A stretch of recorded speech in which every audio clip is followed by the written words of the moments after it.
जब एक समय ऐसा था कि हमारे लिए देश में अनाज भी पूरा नहीं पड़ता था, बिल्कुल। और जब विभाजन हुआ तो देश की बड़ी संख्या में आबादी यहां से चली गई थी, वहां से यहां आई थी, देश का व्यापार व्यवस्था सब भंग हो चुकी थी। हम्म। धीरे धीरे वहां से आगे बढ़ते हुए आज हम विश्व की चौथी महाशक्ति बन गए हैं आर्थिक आधार पर।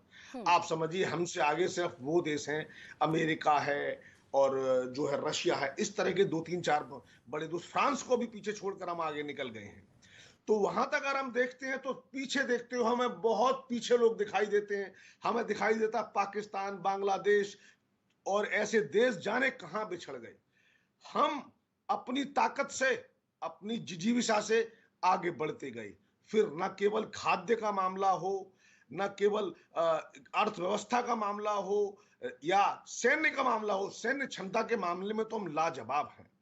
कोई भी युद्ध हमसे हुआ 1962 में, हमें हमें जो परेशानी झेलनी पड़ी, उसका नतीजा हमने ये सीखा कि अपने दुश्मनों को कैसे नेस्तनाबूद करना है, ये हमने सीख लिया।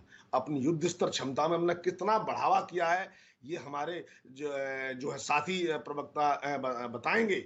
लेकिन इसके अलावा जिस तरीके से आर्थिक मोर्चे पर हमने जो तरक्की की है वो काबिल तारीफ है। इसके अलावा हमारे यहाँ जो शिक्षा का प्रसार हुआ, आज पूरे देश की जितनी भी बड़ी कंपनियां हैं, अमेरिका की जितनी बड़ी कंपनियां हैं, उनके शिक्षा संस्थान, रक्षा संस्थान है, इन सब में जो भारतीय कायदा आईटी दर्शकों को टेक दिखाया कि प्रोफेशनल्स लगे हुए प्रधानमंत्री हैं। ने जो है कब जैसे भाषण दिया, कितने कितने मिनट उन्होंने अपनी बातें रखी, देश को क्या क्या कहा।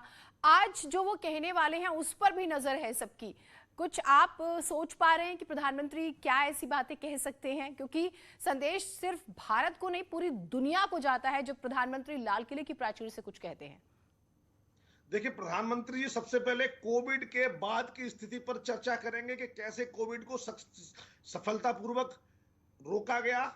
अब जहां तक मुझे जानकारी है और उम्मीद है, प्रधानमंत्री एक नई बात जरूर कहना चाहेंगे, वो है जल शक्ति के बारे में। देश में पीने के पानी की जो व्यवस्था के लिए सरकार जो काम कर रही है, उस पर एक नई जो योजना बनाई है और जिस पर काम चल रहा है, उस पानी के बारे में हो सकता है प्रधानमंत्री जी जरूर कुछ कहना चाहेंगे। हम्म। इसके अलावा जो नैराश्य पैदा हुआ है, उस सब के बावजूद जिस तरीके से जीएसटी का कलेक्शन 1 लाख करोड़ के पार जा रहा है, तो संभवतः कहीं ना कहीं आंतरिक तौर पर, व्यापार के तौर पर भारत जो है मजबूती से वापस खड़ा हो रहा है और बेहतर तरीके से दौड़ेगा।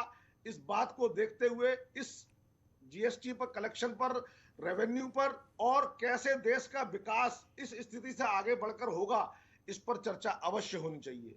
निस्संदेह सैनिकों के बलिदान और उनके उनको श्रद्धांजलि तो रहेगी।